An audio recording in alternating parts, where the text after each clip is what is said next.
Decay gel dusting powder, antifungal powder. এখন বলে দিচ্ছি যে এটা কী কাজে ব্যবহৃত হয় আর কিভাবে ব্যবহার করবেন। এটাকে ডেইলি 2 বার ব্যবহার করবেন বা আপনার ডক্টর আপনার জন্য যতবার অ্যাডভাইস করেছে ততবার ব্যবহার করবেন। কিন্তু কমনলি 2 বার ব্যবহার করা হয়, দিনের বেলা স্নান করার পরে আর রাত্রে ঘুমাবার আগে। আর এটা মেইনলি ব্যবহৃত হয় অ্যাজ এ অ্যান্টিফাঙ্গাল পাউডার। তো অ্যান্টিফাঙ্গাল সমস্যাটা কি? ফাঙ্গাল ইনফেকশন আপনারা সবাই জানেন, যেখানে ময়েস্ট বা একটু ভিজা জায়গা থাকে আমাদের শরীরের মধ্যে, ওই জায়গাতেই কিন্তু ফাঙ্গাল ইনফেকশনটা দেখা দেয়। ফাঙ্গাল ইনফেকশনের মধ্যে আছে ধোবি ইচ, অ্যাথলিটিস ফুট। দেখবেন পায়ের আঙুলের চিবার মধ্যে 2 আঙ্গুলের মাঝখানে একটু ক্ষত টাইপের হয়ে যায় বা একটু ফাঙ্গাল ইনফেকশন হয়। ওইখানেও কিন্তু এই পাউডারটা ব্যবহৃত হয়।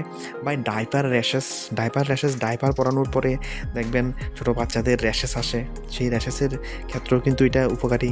আর তাছাড়া অন্য ধরনের কিছু ফাঙ্গাল ইনফেকশান, যেমন মহিলারা যারা শাড়ি পরে কোমরের জায়গাতে একটু ভিজা থাকার কারণে ওইখানেও কিন্তু ফাঙ্গাল ইনফেকশন হয়ে যায় বা লাল স্প্যাচেসের মতো তৈরি হয়, যেগুলি কিন্তু খুবই চুলকায় বা ইচিং খুব বেশি হয়, ওই স্থানেও এটা ব্যবহৃত হয়।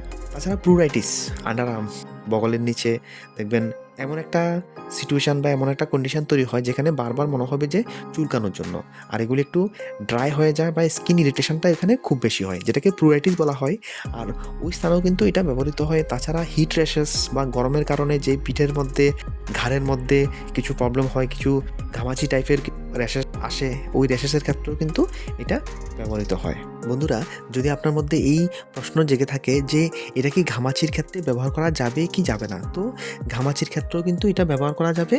ঘামাচি বা যেটাকে প্রিকলি হিট বলা হয়, ওই ক্ষেত্রেও কিন্তু এই ওষুধটা কাজে লাগে বা এই ওষুধটা ব্যবহার করা যায়। বন্ধুরা, যদি চ্যানেলে নতুন এসে থাকেন আর প্রথম এই ভিডিও দেখছেন, তাহলে চ্যানেলটি অবশ্যই সাবস্ক্রাইব করে রাখবেন মেডিসিনাল ইনফরমেশনগুলি কন্টিনিউ ফ্রিতে পাওয়ার জন্য।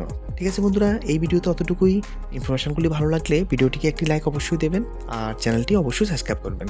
ভিডিওটি দেখার জন্য অসংখ্য ধন্যবাদ।